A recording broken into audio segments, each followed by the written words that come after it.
नमस्कार। 5 अक्टूबर 2025 को जो था वो Himachal Pradesh public service commission के द्वारा जो था वो एसीएफ का पेपर जो था वो कंडक्ट करवाया गया था और इस एसीएफ के पेपर को जो है हम डिस्कस करेंगे। हर एक क्वेश्चन को देखेंगे, आपको यहाँ से पता चलेगा कि किस तरह के क्वेश्चन पूछे गए थे। और अगर आप हमारे साथ मिशन एलाइड में जुड़े हुए हैं, हमारे साथ कंटिन्यूसली स्टार्टिंग से जुड़े हुए हैं, तो आपको पता चलेगा यहाँ पर कि कितनी हेल्प आपको मिली है। लगभग आप हर एक क्वेश्चन को जो है वो ईजिली यहाँ पर सॉल्व कर पाते, इतने कॉम्प्रिहेंसिव वे में जो है वो हमने चीज़ों को पढ़ रखा है।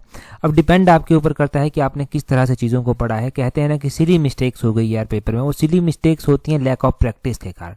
अगर आप प्रैक्टिस कर अपनी स्टडी को प्रॉपर शेप देना चाहते हैं, आप टीजीटी की तैयारी कर रहे हैं और जेबीटी की तैयारी कर रहे हैं, तो आप हमारी कॉम्प्रिहेंसिव टेस्ट सीरीज में जुड़ जाना, जिसका लिंक नीचे डिस्क्रिप्शन बॉक्स कमेंट बॉक्स में दिया गया है। अब एसीएफ का पेपर भी जिनके हाथ से निकल चुका है वो बहुत पछता रहे होंगे कि यार क्यों ऐसी मिस्टेक्स की।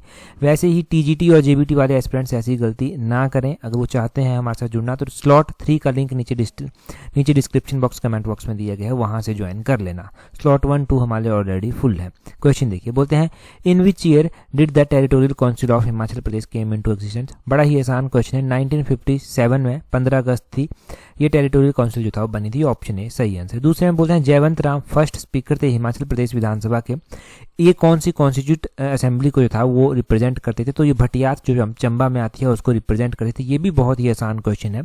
आगे बोलते हैं under the British rule when was municipal government first introduced in Shimla. देखिए, अगर हम ब्रिटिश राज की बात करते हैं तो शिमला में पहली बार म्युनिसिपल सरकार जो बनी थी ना, वो दिसंबर 1851 में जो था वो बनी थी। ऑप्शन डी जो है वो इसका सही आंसर हो जाएगा। ये क्वेश्चन भी बहुत बार डिस्कस हुआ है। अगले क्वेश्चन में बोलते हैं इन विच ईयर धर्मचंद नाटक वाज रिटन बाय मानिक चंद। तो धर्मचंद नाटक जो है ये मानिक चंद के द्वारा लिखा गया था और इस नाटक को जो था वो कब लिखा गया था ये यहाँ पर जो है वो पूछा जा रहा है। तो इस नाटक को जो था वो लिखा गया था 1562 में। ऑप्शन बी सही आंसर होगा। ये भी आसान क्वेश्चन है, बहुत बार डिस्कस हुआ है, हमारे टेस्ट सीरीज में भी बहुत डिटेल से हमने पढ़ा है। आगे बोलते हैं which of the following statement are not true. यहाँ पर देखना होता है कि ट्रू पूछा गया है, ये नॉट ट्रू पूछा गया है।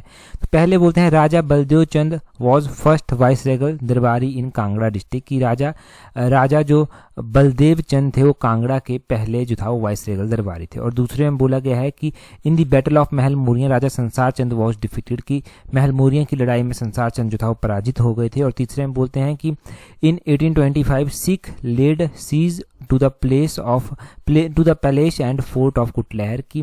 1825 में सिखों ने कुटलहर के महल और किले की घेराबंदी कर ली थी। और चौथे में बोलते हैं Desa Singh Majithia was appointed as kiledar of Kangra fort by Maharaja Ranjit Singh की। देसा सिंह मजीठिया को जो था वो किलेदार बनाया गया था कांगड़ा फोर्ट का और ये महाराजा रणजीत सिंह के द्वारा बनाया गया था। देखो, अगर राजा हम बलदेव चंद की बात करते हैं तो ये पहले वाइसरेगल दरबारी थे कांगड़ा डिस्ट्रिक्ट के। ये बात बिल्कुल सही यहाँ पर लिखी गई है। और दूसरी स्टेटमेंट भी बिल्कुल सही है कि महल मोरिया में जो था वो युद्ध हुआ था गोरखाओं का संसार चंद के द्वारा। संसार चंद यहाँ पर हार गए थे, हार कर उनको कांगड़ा किले में शरण लेनी पड़ी थी। बड़ी डिटेल में ये कहानियां मैंने आपको बताई हुई हैं। दूसरी भी सही है। तीसरी स्टेटमेंट में बोलते हैं कि 1825 में जो था वो सिखों ने कुटलहर महल और किले की घेराबंदी की थी। ये बात भी बिल्कुल सही है। और चौथे में बोलते हैं देसा सिंह मजीठिया जो था वो किलेदार अपॉइंट किया गया था महाराजा रणजीत सिंह के द्वारा। तो ये बात बिल्कुल सही है। जब कांगड़ा का किला जो है वो महाराजा रणजीत सिंह के अधीन आ गया था तो देसा सिंह मजीठिया को बनाया गया था। ये बात भी सही है। तो बोलते हैं not correct, none of this is not correct. सारी की सारी यहाँ पर सही जो है वो दी गई हैं, तो ऑप्शन ए इसका सही आंसर होगा। आगे बोलते हैं the most ancient art and architect of Himachal Pradesh was on. तो बोलते हैं कि हिमाचल का जो प्राचीनतम कला और वास्तुकला है वो लकड़ी के ऊपर हुई है। ऑप्शन ए सही आंसर है। आगे बोलते हैं which of the following statement is are true. तो सबसे पहली स्टेटमेंट में क्या बोलते हैं Kirgram was famous capital of Kirata की। किरातों की जो है वो किरग्राम जो था वो कैपिटल हुआ करती थी। और दूसरी में बोलते हैं temple of Vishweshwar is unique example of later Gupta tradition of Sikh style. और तीसरे में बोलते हैं famous shrine of Trilokinath is located in Chandrabhaga valley की। त्रिलोकीनाथ जो मंदिर है वो चंद्राभागा वैली में स्थित है। और चौथे में बोलते हैं कि the original temple of Trilokinath was built by Lalit Aditya in 8th century. Trilokinath का जो ओरिजिनल मंदिर है वो ललित आदित्य के द्वारा बनवाया गया है और 8th सेंचुरी में जो है बनवाया गया है। अगर हम किरग्राम की बात करते हैं तो किरग्राम बैजनाथ का प्राचीन नाम है, परंतु ये किरातों की ओल्ड कैपिटल नहीं हुआ करती थी, फेमस कैपिटल नहीं हुआ करती थी। पहली स्टेटमेंट गलत दी गई है। आगे बोलते हैं टेम्पल ऑफ विशेश्वर, जो विशेश्वर महाराज का मंदिर है वो बोलते हैं एक यूनिक गुप्ता ट्रेडिशन में बना हुआ मंदिर जो है वो आता है।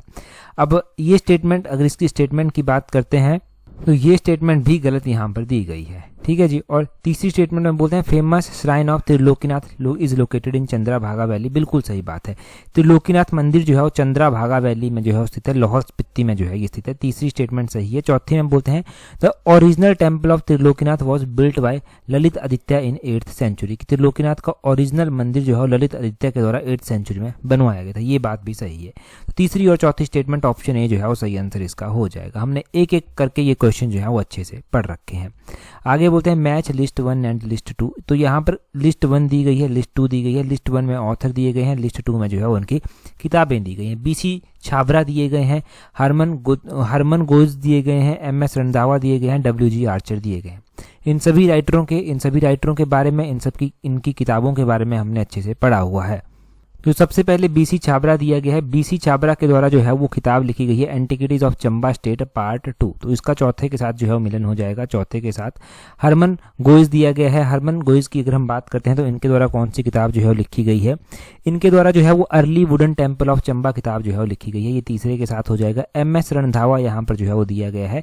MS रंधावा के द्वारा कौन सी किताब लिखी गई है? उनके द्वारा जो है बसौली पेंटिंग किताब लिखी गई है, ये C जो है वो पहले के साथ हो जाएगा। और D है WG आर्चर। WG आर्चर के द्वारा कौन सी किताब लिखी गई है? एक ही बचती है, इंडियन पेंटिंग इन पंजाब हिल, ये किताब इनके द्वारा लिखी गई है, तो ये दूसरे के साथ हो जाएगा। चौथा तीसरा पहला दूसरा, देखिए चौथा तीसरा पहला दूसरा, ये ऑप्शन डी जो है वो सही आंसर इसका जो है वो हो जाएगा। बड़ा ही आसान क्वेश्चन था। आगे बोलते हैं the Himachal sculpture can be divided into which of the following group. तो हिमाचल की जो मूर्ति कला है उसको किस समूहों में बांटा गया है? तो वो मिथोलॉजिकल ह्यूमन फिगर में भी आती है, एनिमल फिगर में भी आती है, एग्रीकल्चर डिजाइन में भी आती है और जियोमेट्रिकल डिजाइन में भी आती है। ऑप्शन सी सही आंसर इसका हो जाएगा। कोई भी चेंज अगर ऐसे क्वेश्चन में होता है तो उसको हम जरूर डिस्कस करेंगे। आगे बोलते हैं the Himalayan hill state sub regional council held its first conference on 31 July 1948 at Suket. तो इसके बारे में मैंने मिशन एलाइट के 2-3 पार्ट में लगातार डिस्कस किया हुआ है। ये जो Himalayan hill state sub regional council है ना, ये क्या 1948 में इसकी पहली कॉन्फ्रेंस जो था वो हुई थी, और क्या ये सुकेत में जो था वो हुई थी? तो ये स्टेटमेंट सही नहीं दी गई है यहाँ पर, तो ये स्टेटमेंट गलत दी गई है। देखो बात 1947 की है, जून महीने की। Himalayan hill state regional council के सदस्यों के बीच में मतभेद हो जाता है और एक नया संगठन बनाया जाता है, Himalayan hill state sub regional council. और इस काउंसिल के प्रधान जो था वो डॉक्टर यशवंत सिंह परमार जो था वो चुने गए थे। यहाँ पर बोले गया है कि ये जो पंडित पद्म देव थे ये इसके पहले हेड जो था वो चुने गए थे, तो ये स्टेटमेंट भी गलत यहाँ पर हो जाती है। पहली भी गलत हो गई, दूसरी भी गलत हो गई। तीसरे में बोलते हैं जसमा स्टेट वॉज फाउंडेड बाय पूरब चंद। बिल्कुल सही बात है कि जसमा स्टेट जो था वो पूरब चंद के द्वारा ही जो था वो स्थापित किया गया था, और ये 1170 में ही जो था वो स्थापित किया गया था। ये बात भी बिल्कुल सही दी गई है। तीसरी स्टेटमेंट सही है। और पूरब चंद के बारे में हमने एक और बात पढ़ रखी है कि पूरब चंद के द्वारा जो कैपिटल बनाई गई थी अपनी, वो कहाँ पर बनाई गई थी पूरब चंद के द्वारा? वो जो है वो राजपुर में इनकी द्वारा कैपिटल जो था वो बनाई गई थी, राजपुरा। ऑप्शन जो है वो चौथा भी सही है। तो तीसरी और चौथी स्टेटमेंट ऑप्शन सी जो है वो हमारे पास सही है। बोलते हैं चूज द करेक्ट ऑप्शन। तो करेक्ट ऑप्शन तीसरी और चौथी जो है वो दोनों ही हमारे पास सही दी गई हैं। ये दोनों स्टेटमेंट सही हो गई। ये क्वेश्चन भी मतलब बिल्कुल इजीली, अगर आपने हमारे मिशन एलाइट को फॉलो किया था तो बिल्कुल इजीली इन क्वेश्चंस को आप सॉल्व कर पाते और एक अच्छा परफॉर्मेंस जो है पेपर में दे पाते। आगे बोलते हैं चंद्रखानी पास ज्वाइन। तो बोलते हैं चंद्रखानी दर्रा किसको किसके साथ जो है वो जोड़ता है? इस क्वेश्चन का मैंने इंस्टाग्राम के ऊपर क्विज डाला हुआ है, इस क्वेश्चन का मैंने इंस्टाग्राम के ऊपर रील भी डाली हुई है, इस क्वेश्चन को टेलीग्राम के ऊपर डिस्कस किया गया है, यूट्यूब के ऊपर अलग से डिस्कस किया गया है। चंद्रखानी पास नगर को मल्लाना के साथ जो है वो जोड़ता है। ऑप्शन सी जो है वो इसका सही आंसर हो जाएगा। आगे बोलते हैं Kanwar wild life sanctuary is located in which district. तो कंवर वाइल्ड लाइफ सेंचुरी जो है वो कहाँ पर स्थित है? वाइल्ड लाइफ सेंचुरी जो हिमाचल प्रदेश में आती है उसमें से एक कंवर वाइल्ड लाइफ सेंचुरी आती है, और ये वाइल्ड लाइफ सेंचुरी कुल्लू में जो है वो आती है। ऑप्शन सी इसका सही आंसर हो जाएगा। आसान क्वेश्चन था। आगे बोलते हैं कंसीडर द फॉलोइंग स्टेटमेंट। बोलते हैं dry hill zone of Himachal Pradesh has negligible monsoon rainfall. Hindi में पढ़ते हैं हिमाचल प्रदेश के जो शुष्क पहाड़ी मृदा क्षेत्र है वहाँ पर मानसून की वर्षा लगभग जो है वो ना के बराबर है। तो ये स्टेटमेंट बिल्कुल सही दी गई है। बोलते हैं दूसरे में कसौल हॉट वाटर स्प्रिंग जो है मंडी में आता है, नहीं मंडी में नहीं, ये कुल्लू में आता है। दूसरी स्टेटमेंट गलत है।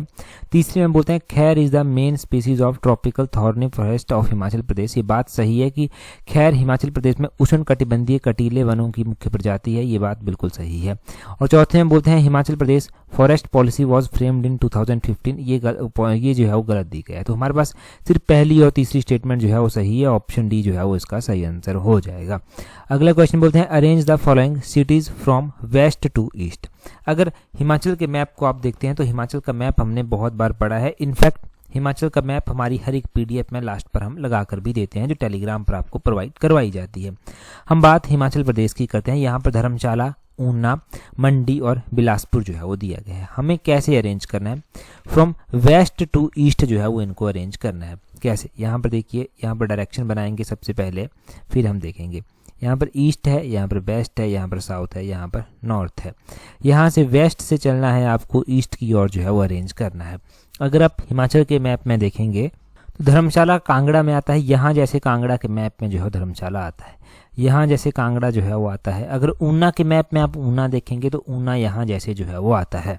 उसके बाद मंडी दिया गया है, मंडी यहाँ जैसे जो है वो आता है। मंडी के बाद बिलासपुर जो है वो दिया गया है, तो बिलासपुर जो है वो यहाँ पर आता है। अब वेस्ट टू ईस्ट अगर आप करेंगे तो सबसे पहले यहाँ जैसे हमने देखा था ऊना सबसे पहले आ जाएगा, दूसरा सबसे पहले, फिर आएगा धर्मशाला पहला, उसके बाद आ जाएगा, फिर बिलासपुर आएगा, चौथे नंबर पर बिलासपुर, और तीसरे नंबर पर जो है मंडी आएगा। दूसरा, पहला, चौथा, तीसरा, ऑप्शन सी जो है वो इसका सही आंसर हो जाएगा। आगे बोलते हैं 15 में बोलते हैं Kinnaur has the lowest population density in Himachal Pradesh as per 2011 census. तो कोई ही एक रेयर क्वेश्चन बचा होगा जो 2011 की जनगणना के अकॉर्डिंग हमने डिस्कस ना किया हो। हमने बहुत अच्छे से हर एक वीडियो में जब भी 2011 की जनगणना डिस्कस होती है हम बहुत अच्छे से जो है चीज़ों को समझते हैं। तो बोलते हैं यहाँ पर 2011 की जनगणना के अनुसार जो लोएस्ट डेंसिटी है वो किन्नौर की आती है। देखिए 2011 की जनगणना के अनुसार किन्नौर की डेंसिटी लोएस्ट नहीं है। 2011 की जनगणना के अनुसार जो है वो लाहौल स्पीति की डेंसिटी जो है लोएस्ट है। तो पहली स्टेटमेंट गलत है आपके पास। बोलते हैं Lahaul Spiti has recorded the negative decadal growth rate over the 2001 to 2011। ये बात बिल्कुल सही दी गई है। जो डिकेडल यानी कि डिसेनियल ग्रोथ रेट है वो लाहौल स्पीति की नेगेटिव रही है 2001 से 2011 के बीच में। तो ये स्टेटमेंट सही हो जाएगी।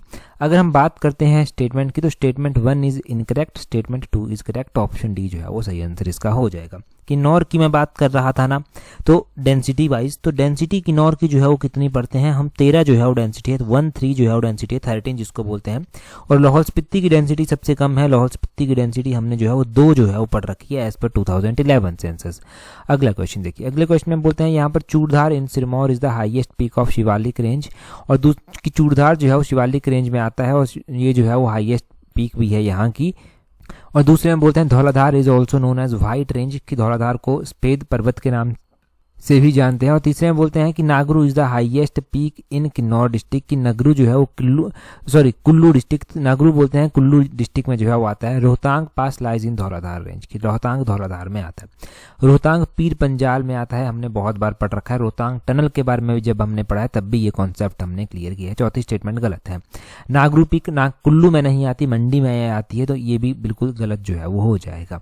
धौलाधार की बात करते हैं तो इसको व्हाइट रेंज बोलते हैं, बिल्कुल सही बात है। चूड़धार सिरमौर में आता है और शिवालिक रेंज में ये आता है और हाईएस्ट पीक शिवालिक रेंज की है, ये बात भी सही है। यहाँ पर बोलते हैं choose the correct option, only 1 and 2 is correct, option B जो है वो इसका सही आंसर हो जाएगा। बड़ा ही आसान क्वेश्चन था। बोलते हैं आगे Barog is the smallest tunnel on Kangra Shimla railway line. देखो बड़ोग जो है कांगड़ा शिमला रेलवे लाइन में एक टनल आती है, परंतु स्मॉलेस्ट नहीं, ये लार्जेस्ट है, लॉन्गेस्ट है, ये लॉन्गेस्ट है। पहली स्टेटमेंट गलत है। कालका Shimla railway line was built in 1898, ये 1898 में नहीं 1903 में इसका इनॉग्रेशन जो था वो किया गया था। और बोलते हैं Kangra Shimla railway line inaugurated इन 1913, कांगड़ा शिमला रेलवे लाइन 1913 में नहीं 1903 में जो था वो इसका इनॉग्रेशन किया गया था। कालका शिमला रेलवे लाइन 96 किलोमीटर लंबी है, ये बात बिल्कुल सही है। 96 किलोमीटर अप्रॉक्सीमेटली जो है ये लंबी है। Choose the correct option. Correct option में हमारे पास जो है वो पहला करेक्ट नहीं है, तो पहले वाली एलिमिनेट कर दीजिए। हमारे पास जो है वो दूसरे की बात करते हैं तो दूसरा हमारे पास एक हिसाब से अब सही हो जाएगा क्वेश्चन, क्योंकि 1903 में इसको इनॉग्रेट किया गया था, ये बात मैंने आपको बिल्कुल सही बताई। परंतु बनने की ही जब अकेली बात की गई है यहाँ पर कि ये बनी कब थी ना कांगड़ा शिमला, तो ये जो है वो 1898 में बनी तो नहीं थी, परंतु इसकी कंस्ट्रक्शन जो था वो 1898 में जो था वो स्टार्ट हो गई थी। तो दूसरे और यहाँ पर हम चौथे को जो है वो करेक्ट कंसीडर कर लेंगे, दूसरा और चौथा ऑप्शन ए कंसीडर किया जाएगा यहाँ पर। बाकी चेंजेस देख लेंगे अगर कोई भी चेंज जो है वो होता है। मैंने ये बता दिया आपको कि बड़ोग जो है वो लॉन्गेस्ट टनल आती है, ना कि स्मॉलेस्ट टनल आती है। यहाँ पर सोलन में बड़ोग जो है वो आता है। आगे बोलते हैं यहाँ पर कुछ प्रोजेक्ट दिए गए हैं और जिन प्राइवेट कंपनियों के साथ वो जुड़े हुए हैं उनका आपको बताना है। यहाँ पर सबसे पहले उहल परियोजना की बात की गई है। अगर यहाँ पर उहल स्टेज 3 परियोजना की हम बात करते हैं तो ये कौन सी कंपनी के साथ जुड़ी हुई है? देखिए ये जो उहुल स्टेज 3 है ये बल्लारपुर इंडस्ट्री के साथ जो है वो जुड़ी हुई है। ये जो करछम वांगतू है ये जय प्रकाश इंडस्ट्रीज के साथ जुड़ी हुई है, ये तो हमने पढ़ा हुआ है, जेपी इंडस्ट्रीज हमने पढ़ा हुआ है। ये जो न्यूगल परियोजना है ये जो है वो ओम पावर कॉरपोरेशन के साथ जो है वो जुड़ी हुई है, चौथे के साथ जुड़ी हुई है। और अलाइन जोहंगम जो है ये राजस्थान शिपिंग वेविंग के साथ जो है वो जुड़ी हुई है, पहले के साथ जो है वो जुड़ी हुई है। तो ऑप्शन बी दूसरा, तीसरा, चौथा, पहला, ए का दूसरा, बी का तीसरा, सी का चौथा और डी का पहला जो है वो सही हो जाएगा। ठीक है जी, इस तरह से इनको मैच करना था। आगे बोलते हैं यहाँ पर वाइल्ड लाइफ सेंचुरीज दी गई हैं और उनका एस्टेब्लिशमेंट ईयर जो है वो बताना है। वाइल्ड लाइफ सेंचुरीज में भी लगभग हमने सारी wild life sanctuaries with area जो है वो कवर कर रखी हैं, थोड़ी थोड़ी कर टेस्ट सीरीज अगर आप ज्वाइन करेंगे तो टेस्ट सीरीज में वाइल्ड लाइफ सेंचुरीज की एक अलग से आपको मतलब वहाँ पर एक अलग से वीडियो एक्सप्लेनेशन के साथ जो है वो पार्ट भी देखने को मिलेगा, अलग से टेस्ट सीरीज देखने को मिलेगी। सबसे पहले यहाँ पर शिकारी देवी दिया गया है, फिर चैल दिया गया है, फिर तीर्थन जो है वो दिया गया है और फिर चंद्रताल जो है वो दिया गया है। तो शिकारी देवी वाइल्ड लाइफ सेंचुरी की बात करते हैं, इसकी स्थापना जो था वो 1874 में की गई थी, चौथे के साथ इसको मैच कर लेंगे। उसके बाद चैल वाइल्ड लाइफ सेंचुरी दिया गया है। हाँ, शिकारी देवी वाइल्ड लाइफ सेंचुरी मंडी में आती है, child wild life sanctuary Solan में आती है और 76 में इसकी स्थापना की गई थी, पहले के साथ इसको कर लेंगे। तीर्थन वाइल्ड लाइफ सेंचुरी, ये तीर्थन वाइल्ड लाइफ सेंचुरी कहाँ पर आती है? ये जो है वो तीर्थन वैली भी आती है, इनफैक्ट ये कुल्लू में जो है वो तीर्थन जो है वो आती है और इसकी स्थापना जो था वो कब की गई थी? 1894 भी लिखा जाता है, तो इसका दूसरा जो है वो हो जाएगा। चंद्रताल दिया गया है, चंद्रताल जो आती है वो कहाँ पर आती है? ये जो है वो लाहौल स्पीति में जो है वो आती है चंद्रताल वाइल्ड लाइफ सेंचुरी। तो एक ही ऑप्शन हमारे पास बच जाता है 2007, तो इसका 2007 जो है वो डी का तीसरा हो जाएगा। इस हिसाब से ए का चौथा, बी का पहला, सी का दूसरा, डी का चौथा, ऑप्शन ए जो है वो सही आंसर दिया गया है। यहाँ पर आपको वाइल्ड लाइफ सेंचुरीज के बारे में पूरी जानकारी मिल गई। हाँ, एक बात मैं आपको बता दूं कि टेस्ट सीरीज में अगर आप हमारे साथ जुड़ना चाहते हैं तो टेस्ट सीरीज का लिंक नीचे डिस्क्रिप्शन बॉक्स, कमेंट बॉक्स में दिया गया है। स्लॉट 1, स्लॉट 2 हमारे ऑलरेडी फुल हो चुके हैं। स्लॉट 3 में जो लिमिटेड नंबर ऑफ सीट्स बची हुई हैं उनमें आप खुद को अभी एनरोल कर सकते हैं, ज्वाइन कर सकते हैं नीचे डिस्क्रिप्शन बॉक्स, कमेंट बॉक्स के लिंक से। अगला क्वेश्चन देखिए, बोलते हैं arrange the following river according to their flow length in Himachal Pradesh longest to shortest. ये भी हमने पढ़ रखा है, बहुत बार पढ़ रखा है। सबसे लंबी नदी हमने सतलुज पढ़ रखी है। सतलुज हिमाचल प्रदेश में कितना किलोमीटर जो है वो बहती है? लगभग 320 किलोमीटर जो है वो हिमाचल प्रदेश में ये बहती है।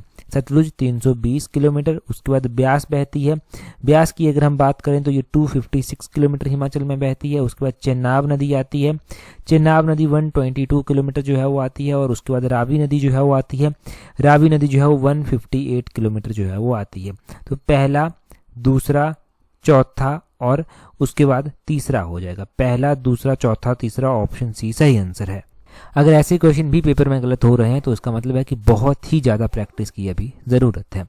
अगला क्वेश्चन देखिए, अब अगला क्वेश्चन चलता है आपके पास, ये इकोनॉमिक सर्वे के क्वेश्चन भी आप बोल सकते हैं। यहाँ पर लिटरेसी रेट की बात जो है वो की गई है। बोलते हैं कि literacy rate in Himachal Pradesh was 82.80%, बिल्कुल सही बात है, इन 2011। और बोलते हैं which was 8.8% higher than the national average 774%, कि ये नेशनल एवरेज से जो है वो 8.8% जो है वो ज़्यादा है। अगर जब भी हमने लिटरेसी रेट हिमाचल का पढ़ा हुआ है तो हिमाचल का लिटरेसी रेट 82.80% है, ये बात बिल्कुल क्लियर हमने जो है वो पढ़ रखी है। दूसरी बात कि नेशनल एवरेज जो है वो कितना है, क्या वो 74 है? हाँ, वो 74 ही है और हिमाचल का क्या 8.8% हाइयर है, ये बात भी बिल्कुल सही है। तो स्टेटमेंट 1 इज करेक्ट। और दूसरी स्टेटमेंट में बोलते हैं कि according to national family health survey 5 2019-21 की ये बात की जा रही है। Latest figure shows that literacy rate in Himachal Pradesh increased 93.3%। तो ये बात क्या सही है? हाँ, लेटेस्ट फिगर ये कहते हैं कि हिमाचल का लिटरेसी रेट 93.3% हो चुका है। मिशन एलाइड में और गिरिराज पत्रिका में भी साथ में ये क्वेश्चन पढ़ा गया है। ये दोनों ही स्टेटमेंट सही हैं। बोलते हैं both statement both are correct, option D जो है वो इसका सही आंसर हो जाएगा, दोनों सही हैं।